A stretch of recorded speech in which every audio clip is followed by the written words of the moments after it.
Hello po, magandang umaga po sa inyo lahat.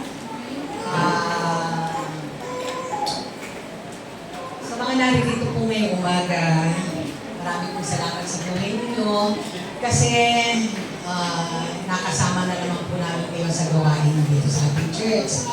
At sa mga nasa live streaming po natin, maraming po salamat sa inyo lahat. No?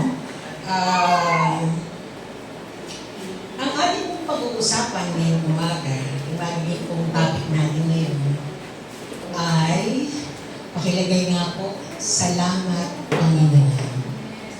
No? Salamat Panginoon. Then, will you please put apostrophe? Salamat Panginoon. Make it bold naman, anak. Make it bold. Kung magagawa mong script yung letra natin. Tumitin yung script, tapos nakihan mo. Pwede ba? Okay. Ayoko ng ganyan, masyadong simple. Gandahan mo naman kasi para sa Panginoon natin yan. I-bold mo ng konti at saka ang daming gusto, no? Parang hindi na rin mabasa. Sobra ng arte. Make it simple. Pasensya na po kayo. Hindi mabasa. Simple lang. Pwede ba siguro yung Times Roman na font? No? Mas marunong. Okay. Okay na yan. Tapos lagyan nyo ng apostrophe. Exclamation point. I'm sorry. Exclamation point. Ayun. Sorry, no? Yes, okay. No? Yan po ang magiging topic natin ngayong umaga. At natutuwa po ako, no? Every time na nagpapasalamat tayo, nagte-testimony tayo dito sa harap ng pulpito, naririnig po natin ang pasasalamat na mukhang bibig ng mga taong nagpapasalamat. No? Marami pong salamat sa Panginoon sa ginagawa niya sa buhay po natin. No? Sometimes, makakaligtaan po natin magpasalamat sa Panginoon. Pero sabi po sa Bible, kailangan daw po tayong magpasalamat sa tuwina. Pero bago tayo magpatuloy, mananalangin muna po tayo. Let's bow our heads. Panginoon, marami pong salamat aming Diyos sa ngalan ito. Alam po namin ang Panginoon na itinakda mo ang gawain ito para sa mga anak mo na patuloy na sumasamba, patuloy pong nananalangin at patuloy pong humihingi ng kalinga mo araw-araw aming Diyos. Marami pong salamat sa araw-araw na pinagkakaloob nyo sa aming lahat, pagpapala man yan, O Lord, o hindi. Subalit patuloy po kami mananalangin, magpapasalamat. We have this gratitude heart, Panginoon, sapagkat yan ang nais mo aming naman. Marami pong salamat sa araw nito, sa buhay po namin lahat. Marami pong salamat aming Panginoon. Ano bang po ang ihahayag mo ngayong umaga, Panginoon, as you made me your messenger of your word today, O God. Bless each and every one of us, Panginoon. Marami pong salamat na sa pagkakataong ito, maramdaman namin ang presensya ng Holy Spirit to move in our midst today, Panginoon. O Panginoon, maraming pong salamat sa pangalan ni Jesus, ngayon at kailanman. Amen. Salamat po. Okay. Palakpakan muna po ulit natin. Ilan po tayo, palakpakan po natin. Ang Diyos ay narito kasama po natin. Kukunin po natin ang ating teksto sa 1 Thessalonians 5:18. Paki-flash na na. 1 Thessalonians 5:18. Ayan po, give thanks in all circumstances, for this is God's will for you in Christ Jesus. Napunan ninyo, sa araw-araw na ginagawa ng Diyos natin, nararapat po tayong magpasalamat. Sometimes, pag gumising tayo, dire-diretso lang po tayo, no? Hindi na natin naalala na, oh Lord, Maraming salamat sa umaga nito. May bagong kalakasan po kami na pinagkaloob mo. At maraming salamat, Panginoon, dahil yung trabaho namin is nandyan na magpapala sa amin para po kami magpatuloy. Maraming pong salamat sa buhay. Nakakalimutan po natin yun. Pero ang gusto ko ng Panginoon, araw-araw, bawat minuto ng ating buhay, nagpapasalamat po tayo. No? Kung minsan, katulad nga po ng nasabi ko, nakakalimutan natin magpasalamat if we are all stable, maayos po yung buhay natin, no? Parang pakiramdam natin, we have everything na hindi tayo pwedeng nakalimutan natin i-glorify ang God at to bring Him our thanksgiving. Sapagkat well off po tayo no? Ngayon, sabi po sa Bible, give thanks in all circumstances, for this is God's will for you in Christ Jesus. Alam po ba ninyo, nung mga panahon, sa buhay po ng mga Israelita, di ba, inilabas po sila sa Egypto ni Moses, nagpalaboy-laboy po sila, kumbaga yung sa wilderness, na wala po sila no? Kasi matitigas ang ulo nila. Ngayon, pagbabasahin po ninyo yung book of Leviticus, no? Pag binasa po ninyo yun, ganon katigas ang ulo nila because alam nila na kinikare sila ng Panginoon, no? Pero sa katigasan po ng mga ulo nila, nagbaba po ng maraming laws ang Panginoon. Yung book of Leviticus, punong-puno po yun ng mga rules na dapat nilang sundin. At ang isa sa mga rules na pinagagawa sa kanila is yung mag-offer ng thanksgiving lagi. Nakalagay po sa Psalm 92 verse 1, ang pagpapasalamat po nila ay ginagawa nila tuwing bukang liwayway at sa gabi. No? Ibig sabihin, twice a day lang nila ginagawa. Because of the law, yun lang po ang sinusunod nila. Pero sa ating pong mga anak ng Diyos, no? Bawat minuto, pwede po tayong magpasalamat sa Panginoon. Pag-gising lang po natin sa umaga, salamat, Panginoon. Makita lang natin yung ating mga anak. Salamat, aming Diyos. May pagkain tayo sa hapag. Salamat, aming Panginoon. Bilang mga Kristiyano na marugdog na minamahal ang ating Panginoon, all we have to do is thank the Lord. Because we were made to do that. God has created us to give thanksgiving sa Kanya. We were redeemed by thanksgiving, and also we were freed by thanksgiving. Lumaya po tayo, nagkaroon tayo ng buhay na walang hanggan because sa ating pasasalamat sa ginawa ng Panginoong Jesucristo sa krus ng Kalbaryo. So, all we have to do is to give thanks sa Panginoon. Now, may tanong po ako. Bakit meron po ba kayong problema? Kaya nyo magpasalamat? Well, meron po akong ilalatag na 3 ways kung bakit tayo dapat mag-say thank you sa Panginoon. Salamat, Panginoon. Ang una po, we should thank the Lord despite or in spite of that. Ano po ibig sabihin ng that?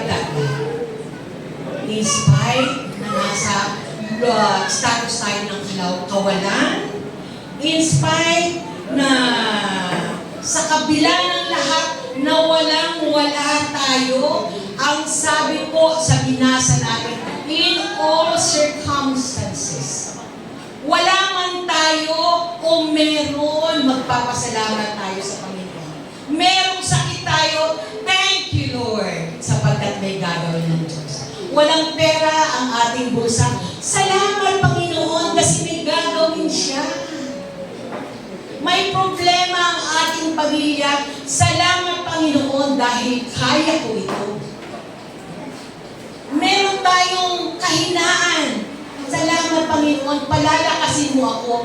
Meron po tayong, kumbaga, problema sa trabaho.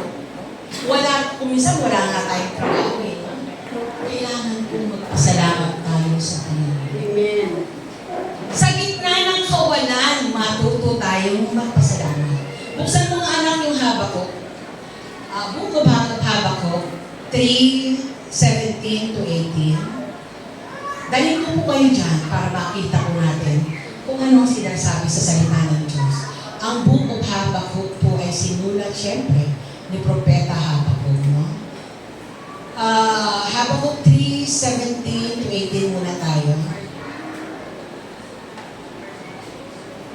Ayan po ang sinasabi. Though the fig tree does not bud, and there are no grapes on the vines, though the olive crop fails, and the fields produce no food, though there are no sheep in the pen, and no cattle in the stalls, 18 tayo na, yet I will rejoice in the Lord, and I will be joyful in God my Savior. Ano pong ibig sabihin? Sa gitna ng kawalan, wala na pong tagbunga, wala na hindi nagbubunga ang olive plants, no? Kasi nung unang panahon, yung olive plants na yan, pinagkukunan po nila ng langis. Yan po ang kayamanan nila. Yan po ang buhay nila. Yan po ang hanap buhay nila before. Ngayon, ang sabi po dyan ni Propeta Habakuk, kahit mawala na yung mga sheep sa pen, and even the produced materials ng mga sheep na yan, yet, I will praise the Lord. I will give thanks to the Lord. Mawala man yan lahat, magpapasalamat tayo sa Panginoon. No, mahirap po kasi magpasalamat pag wala tayo. Pero yan po ang tinuturo ng salita ng Diyos. Sa bigla ng wala tayo, may sakit tayo, may nararamdaman tayo, may problema tayo. Ano po ang tinuturo ng Biblia? Magpasalamat ka sa Panginoon. Sapagkat sa pagsasalamat mo, may gagawin ang Panginoon sa buhay ninyo. Hindi po bingi ang Diyos. Ang sabi po niya sa John 14:1, do not let your hearts be troubled. Believe in God, believe also in me. Kung ikaw nananampalataya sa Diyos, naniniwala ka sa ginagawa niya, matuto kang magpasalamat. Maniwala ka lang sa sinasabi niya. Ang sabi nga po, walang imposible sa Panginoon. So, magpasalamat ka. Kung anong nangalabag dyan, hindi pwedeng yung nagmamagaling ka pa. Wala ka na nga, mayabang ka pa. Ang kinin mo na wala kang magagawa sapagkat ang Diyos ang magtatrabaho para sa iyo. Ang Diyos ang lahat-lahat sa buhay natin. Wala po tayong magagawa kung wala tayo sa Panginoon Diyos. Sabi nga po, kadalasan, nagpapasalamat tayo kung meron tayo. No? Ang saya-saya natin. Pero sabi nga po ng salita ng Diyos, joyfulness and gratitude are not centered on the gifts, but on the gift giver. Hindi po nakasentro yung ating pasasalamat at ang ating kaligayahan, kasayahan sa gifts nung nagdadala, kundi yung nagdala ng gifts sa atin. Ano po ang binigay niya sa atin?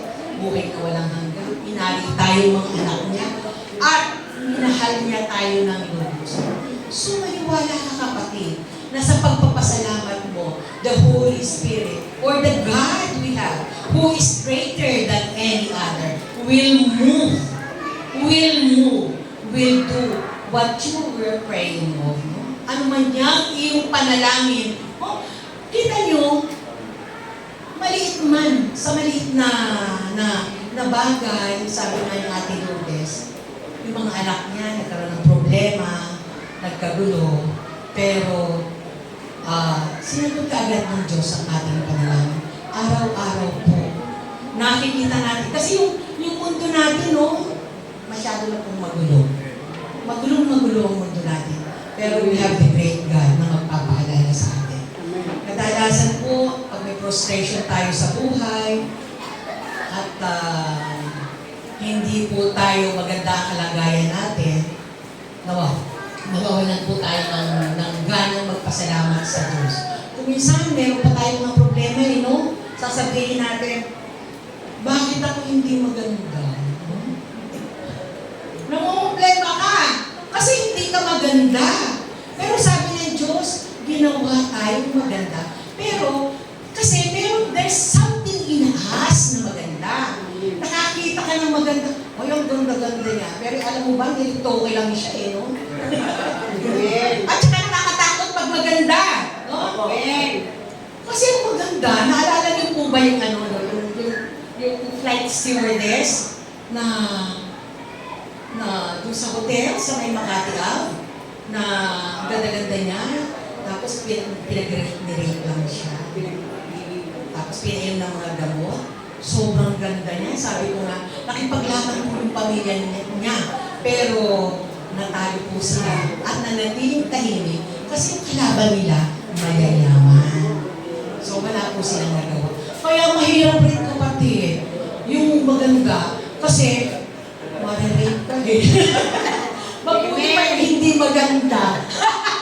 Hindi marirape. Sorry po, no? Pero, joke lang po yan. May kanya-kanya po kasi tayong panahon. No? Pag hindi kalooban ng Panginoon, hindi po mangyayari. Maging si Shakespeare po ang tali-talino niyang tao, no, hindi siya masaya. At meron siyang katanungan lagi sa Panginoon. Kung ano ang wala sa kanya, yun ang hinahanap niya. Kailangan po nakatinig tayo kung anong meron sa atin. Kung anong binigay sa atin ng Panginoon, doon tayo. Kasi nagkakaroon tayo ng problema kung wala. Yung walang hinahanap natin Andiyan na yung mister mo, naghahanap ka pa rin iba. No? Nakakita ka ng pogi. Ang pogi niya. No? Diba? Meron ka namang pagkain sa ano po, sa pagkainan. Ayoko niya, gusto ko lechon. No? Kailangan lang po matuto tayong magpasalamat. Amen. No? Mahirap po kasi katulad niya, no? May nakikita tayo. Yung pong, nung nandun po kami sa Grand Avenue, meron po kaming kapitbahay. No? Ang napangasawa nung kapitbahay namin, afam. Alam po yung afam? So, di ba? Ibang lahi, no? And, pag tinitignan mo po sila, wow, biglang yaman. No? May mag-aano nga, ang dami nilang, ganda-ganda, ganyan-ganyan. Ang dami nilang nagyayari sa buhay nila. At saka makikita mo, yung afam, mahal na mahal yung babae. Maiingit ka, no? Kung ikaw, nakikita mo yun, maiingit ka. Ako, bata pa ako, siguro mga 14, 15 years old, nakikita ko na yun. Ang gusto ng nanay ko, kasi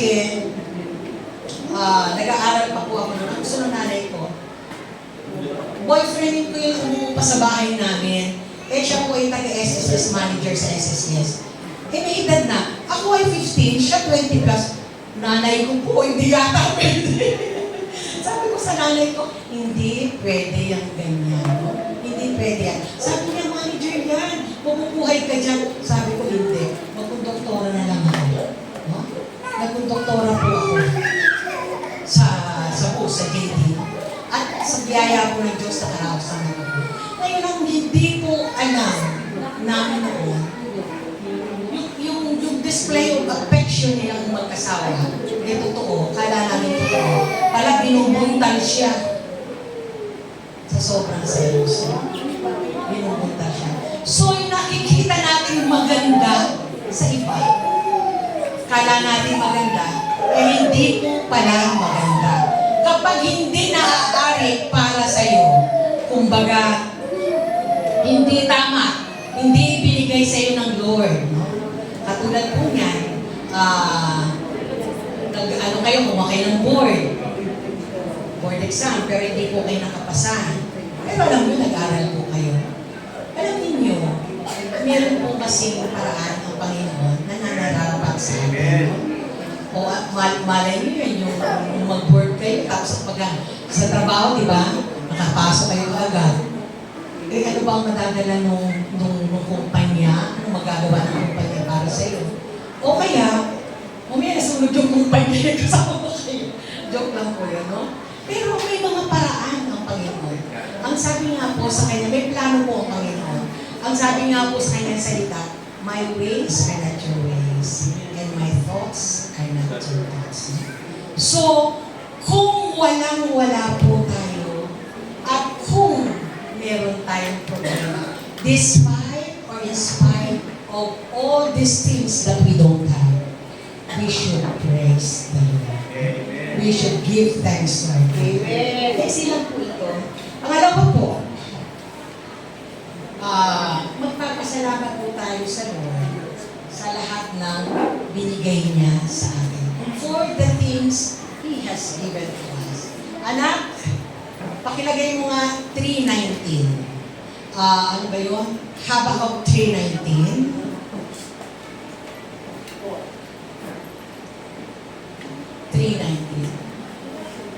The sovereign Lord is my strength. He makes my feet like the feet of a deer. He enables me to tread on the heights. Okay yan. Sige na. Tama na lang dyan, anak. Okay. Tapos, wala na ba yung susunod? Wala na, no? Okay, sige.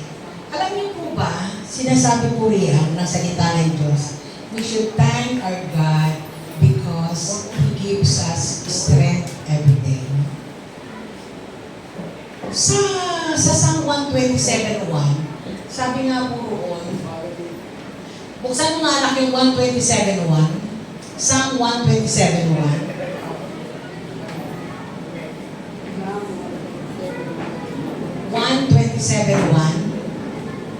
Sa awit 127:1, unless the Lord builds the house, the builders labor in vain. Unless the Lord watches over the city, the guards stand watch in vain. So, kung wala pong strength na nagmumula sa Panginoon, wala pong mangyayari sa buhay natin lahat. Kahit sabihin po ninyo na malakas ang katawan ko, kahit ano po ang sabihin ninyo na pinagpala ako, kung hindi po yan galing sa pagpapala sa Panginoon, wala pong mangyayari sa ating lahat. Ang sabi po riyan, balik tayo sa Habakkuk 3:19. God is our strength. Huwag po tayong maniwala sa ating sarili, sa aking lakas na meron tayong lahat. Ang 3:17, He makes my feet like the feet of a deer. He enables me to tread on the heights. Ano daw po ba ang katangian ng feet ng usa? Pag titignan mo po yung usa, no? Ang ganda-ganda niya, yung kanyang mga paa. Pag nakita mo siya, ang ganda-ganda niya, no? At siya po parang gustong kainin lagi, hinahabol siya lagi ng mga leon, ng mga tigre, kasi masarap daw po ang laman ng usa, no? Yung kagandahan po ng usa is really disadvantages for her, no? For them. Pero sa gitna po ng disadvantages na meron sila, meron pong advantages, no? So, kung ano pong disadvantages meron tayo ngayon, meron pong advantages na inilaan sa atin ng Panginoon. Amen. Lahat po tayo, bawat isa sa atin, ay may capacity, may capability na binigay ang Panginoon para tayo ay magpatuloy. Hindi nga ako maganda, pero matalino naman ako. No? Hindi nga ako sexy, no? Di ba? Jack, hindi tayo sexy. Pero, sabi natin, hindi na magato. No? May lakas ka para magpatuloy.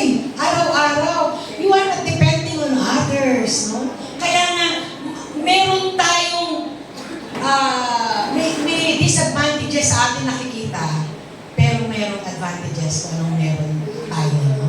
Katulad po ng usa, nakakaakyat sila. Alam niyo po ba yung mga paa ng usa? Ang lalakas ng tumakbo, ang bibilis nilang tumalon. Kung mabilis na tumalon at malalakas tumakbo, hindi po sila maaabot-abutan ng mga leon. Sometimes naaabutan po sila, pero most of the time, nakakaligtas po sila. Kasi tumatalon-talon sila. Yung leon at saka yung tigre, nahabol lang sila no? Mabilis po. Mayroon po tayo, ibig sabihin, sa bawat isa sa atin, may binibigay ang Panginoon na advantages. Though we have these advantages na nakikita lang po ng ating mga mata. At sila po nakakaakyat sa terrain. No? Sa mga highest mountain peak, nakakaakyat po ang mga usa. Pero yung pong tigre, nandun lang nag-aabang sa baba. Hindi nila kaya abutin kung nasaan ang usa. Now, kung ano po ang binigay sa atin, pagyayamanin po natin. Concentrate on what you have.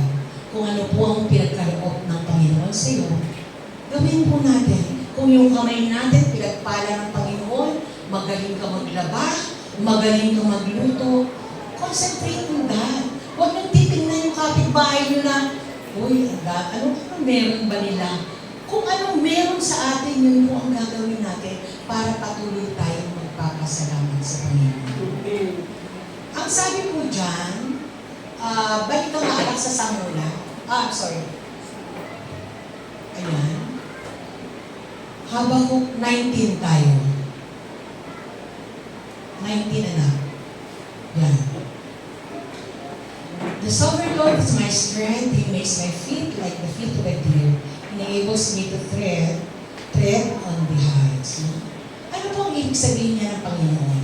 Ang ibig sabihin niya, for a situation that seems disadvantageous, ginagawa po niya advantage para sa atin. Nakikita po natin ang sitwasyon natin ngayon, ang kalagayan natin ngayon ay disadvantages para sa atin.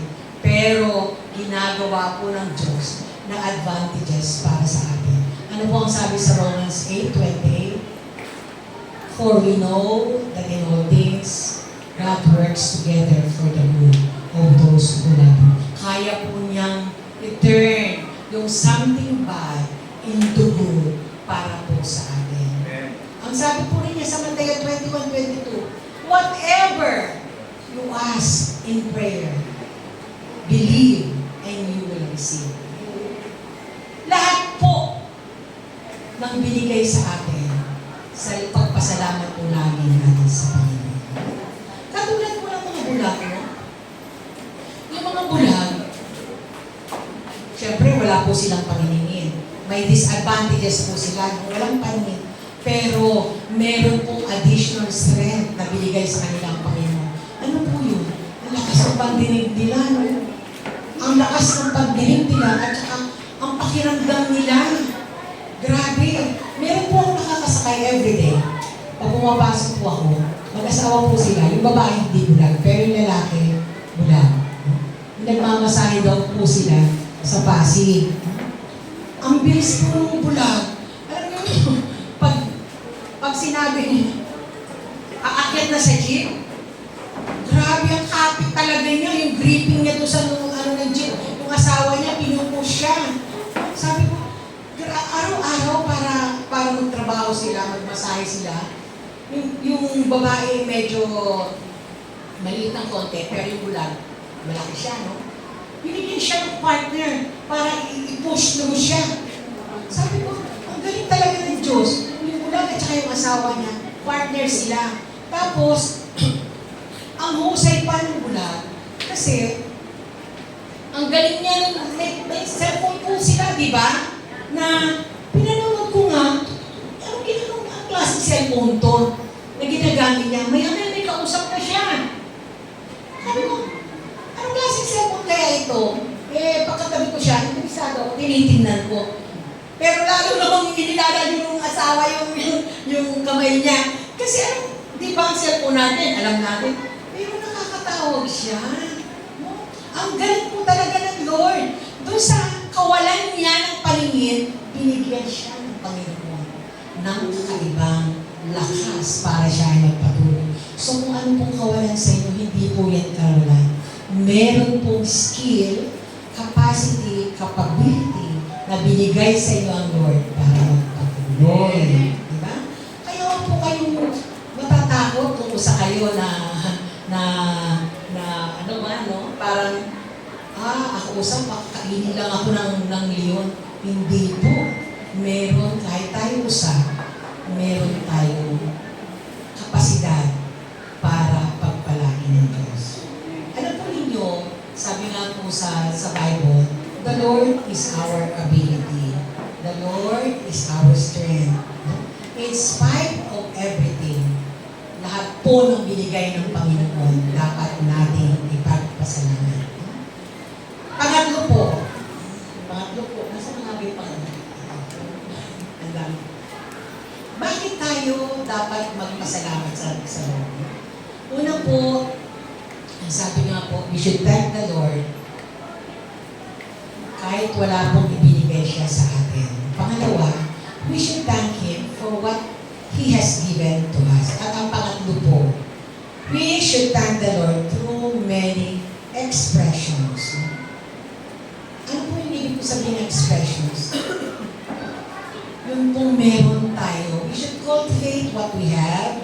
Halimbawa po, magaling ng kumanta, katulad po ng mga praise leaders natin dito, at saka may mga backup natin, ang gagaling nilang kumanta, kinocultivate po nila yan to give praise to the Lord. Magaling ka pong maglinis. Kailangan po namin ang naglilinis sa church. Salamat po sa buhay ni Ate Pines. No? Naglinis po siya ngayong pagdating niya. Marami pong salamat. If you have the heart na tumulong, kailangan pong i-cultivate niyo yan. Kasi yan ang gusto po ng Panginoon.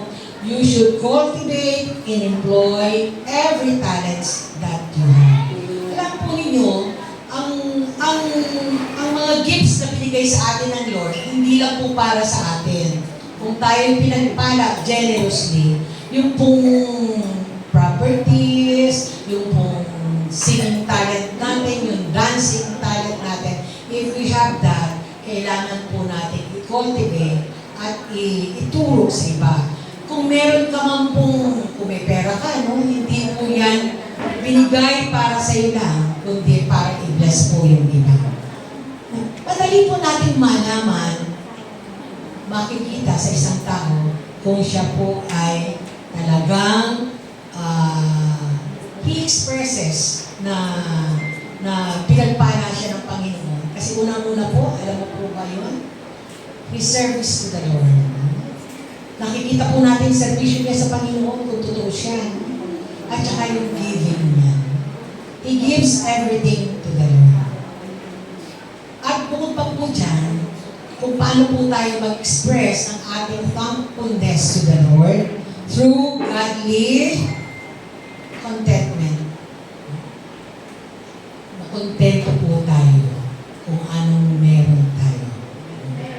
Huwag po tayo maghahanap ng iba na kailangan kong merong ganyan. Lord, ba't hindi mo pa binibigay? Siguro, hindi binibigay ng Panginoon kasi hindi para sa iyo. Huwag ka magtatampo. At siguro, hindi rin binibigay ng Panginoon sa iyo kasi hindi dapat. Hindi mo pa kayang hawakan. Pag in-bless ka ba ng 5 million, alam mo kung anong gagawin mo? Sasabihin mo, ituturo ko sa simbahan, ituturo ko sa kapwa ko. I doubt it. Paghawak na natin yung 5 milyon, tumatakbo na po yung isip natin, ha? No. Di ba totoo yan? Iba yung ating iniisip. Ngayon, yung pangako mo sa Lord, eto na lang, Lord. Instead na 500,000 ang ibigay mo, Lord, 100,000 na lang. Kasi may pangangailangan ako. Di ba? Totoo. Meron pong nangyayaring ganyan. Kaya kung minsan, hindi po binibigay sa atin ng Lord, agad-agad yung ating mga panalangin. Katulad po ng mga bata, tayo po kasi mga magulang, pag humingi ang ating mga anak, gusto natin ibigay lahat. Lalo na po yung mga may pera, no? Pag humingi ng kotse. Oy, kotse. Pero, kumustahin mo, ilang taon lang yung anak niya? 14, 15, 17, sabihin natin 20. Hindi pa po responsible yan. Pero may mga mayroon. Kukunan pa nga ng lisensya yan eh. No? Kasi wala ka sila. Bibigyan ng kotse. Pero, ano bang nangyayari? Madalas, may aksidente. Hindi pa po kasi panahon. Tapos kung minsan, yung mga anak natin, pababayaan natin kasi, nagsiselfone. Kahit na bata, nagsiselfone. Anong oras na? Alas 12, alauna. Tama po ba yan? Kasi, tamad. Tayong bantayan. Samantalang binigay yan sa iyo, binigyan yung responsibilidad ng Diyos sa atin para alagaan, hindi para isubo yung cellphone. Huwag lang. Naku, hindi nyo alam, yung radiation niyan, yung ano ng bata, naku, mapapahamak lang po talaga ang ating mga anak. So, pag sinabi hindi pwede, hindi. Pag sinabi ng Diyos na hindi dapat ganyan, hindi. Kailangan maghintay po muna tayo sa tamang panahon para bigay kung anong gusto ng anak natin. Alam niyo po ba yung mga anak ko, si Rico at si Paul? Yung tatlo pong anak, si Iris.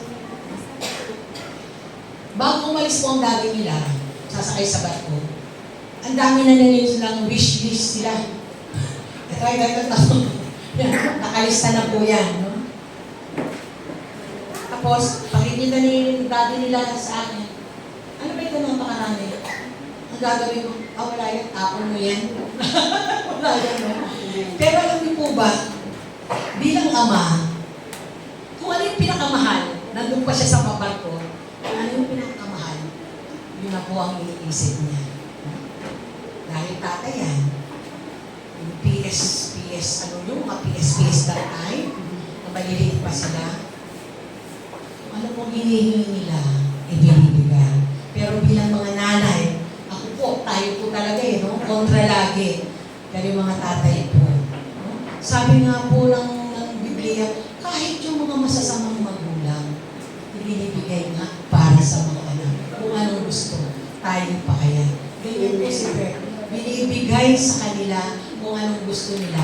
Pero tayong mga nanay, kontrabida. Kontrabida tayo. Kasi ang gusto natin, mapunta sa atin yung pera. No? Mapunta sa atin yung pera. At laging sasabihin natin, no? Sa susunod na anak, sa susunod na. Pero ginagawa ko ni Bert noon, di ba, nalaman niyo na kung magkano cost ng mga PS2 ng mga ganyan. Nakasave na po yun. No? Mami, aalis sila, ni Rico, ni Kong, ni Ping, aalis sila. Tapos ako hindi ako sasama. Sila, bibili na pala yun. Tapos, yung para sa'yo, kukunin ko muna sa opisina. Sa opisina niya, yung para sa'yo. So, maghihintay ka. Inuunan niya yung mga anak. Ganun po tayo eh. No? Inuuna nila natin yung mga anak natin. Kahit masama po sa loob natin o kung minsan, inuuna pa rin natin yung mga anak natin. Kaya na may mga panahon po na wala tayong maibigay sa kanila. Kaya mga anak, kung walang maibigay yung mga magulang ninyo, be contented with what you have. Kasi yung mga magulang natin, nagtatry yan para ibigay sa inyo lahat. Sasabihin natin, kailangan ko po ng cellphone. Ako nga nagtatrabaho, hand me down yung cellphone ko Galing po kalibalino na yung cellphone ko. Pero nagagamit ko po. And I thank the Lord for what I have. Binigyan ako ng cellphone ng mga apo ko. Alam niyo po kung magkano daw ang halaga nun? Sabi ko sa mga apo ko, magkano halaga nun? Magkano halaga ng phone? 3,000? Yes, until now, ginagamit ko pa. At nagpapasalamat ako sa Diyos dahil meron akong sarili. I don't need an iPhone. Hindi ko kailangan yan.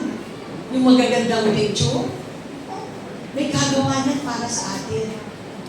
Pag yung kliyente po, kailangan niya ng, you send me a nice picture. Ganyan-ganyan. Sino may iPhone dyan sa inyo? mga nasa opisina, sino may iPhone dyan sa inyo? No? Kunan niyo ng picture ito. I-send mo sa ganito. Ganun po ang trabaho. Kasi hindi ko po kailangan ng cellphone na maganda. I am contented with what I have. And I am contented na nandito po kayong lahat. And I'm praying for you always. Amen. The benefit of thanking the Lord always is sumasagot po siya kung ano bang pangalan natin. And we believe, Ma'am C, sinagot ka na ng Panginoon. Amen. You are more than comfortable. Sa lahat po ng pangangailangan natin, maganda man yan, may kabigatan man yan, may problema, o pinagpala ka, huwag po ninyong kalilimutan na magpasalamat sa Lord always. Salamat po sa Panginoon. Maraming po salamat sa buhay ninyo. Tapos na po tayo. Thank the Lord for the Lord. Kaya nga po pag sumasagot ako sa mga text ninyo, salamat sa Diyos sa buhay ninyo lahat. Na-appreciate ko po lahat na meron akong kapatid, meron akong katulad ni Ate Rina, ni Ate Miles, ni Kuya Edwin, ni Pastor, ni Abby, ni Ate Rosa, ni Nanay Consuelo, ni Charito, ni Ate Lourdes. Marami pong salamat sa buhay ninyo lahat. No? Kasi kung ina-appreciate po kayo ng Lord na kayo ay patuloy na sumasamba, naglilingkod sa Kanya, sino naman po ako? Sino ba naman ako para hindi i-appreciate kayo? I love you with all my heart and I appreciate nakasama ko po kayo palagi sa gawain. Purihin po natin ang Panginoon Diyos. Salamat po. Salamat po. May aawitin lang po tayo. Alam na po ninyo yung Pastora. Okay. Bago po tayo mag-closing prayer.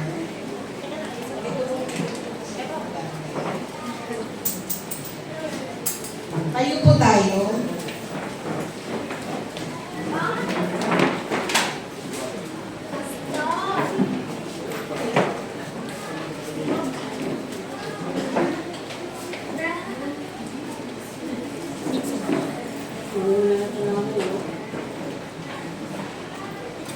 Makulit na to. Lalaki na rin yun. Matutuwa tayo dyan. Amen. Salamat po. Thank you, Lord. Hallelujah.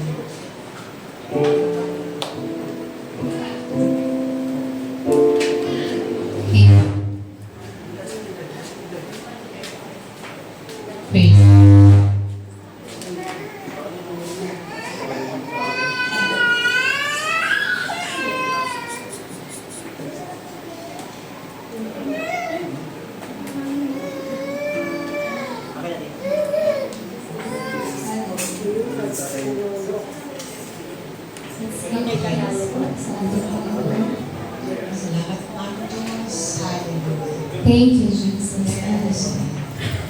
Salamat, salamat. Give praise. Acknowledge your presence today, Lord. Salamat po. Sa oras na kasama ka namin, Panginoon. Salamat po sa kapahayagan ng iyong salita. Patuloy po kami magsasaya. Patuloy po kami aawit. At patuloy po kami magpapasalamat. Sapagkat ikaw po ang Diyos na dakila sa lahat. Oh, glory to you. You are the God na nakikita po lahat po ng aming kailangan, lahat po ng aming problema at kabigatan. Lord, maraming salamat. Though dumadaan po kami sa mga pagsubok, Panginoon, patuloy po kami magpapasalamat. Yes, God. Hallelujah. We will sing give thanks sa Panginoon before we close this. Hallelujah.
Salamat po sa buhay natin lahat, Panginoon.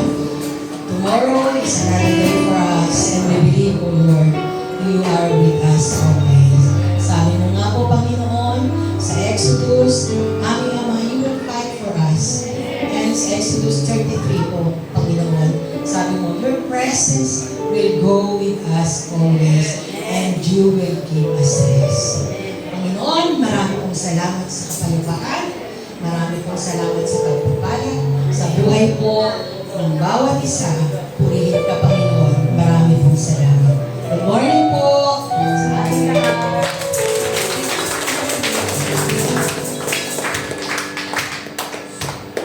Amen. Salamat po sa ating Panginoon. Patuloy po natin siyang bigyan ng pasasalamat.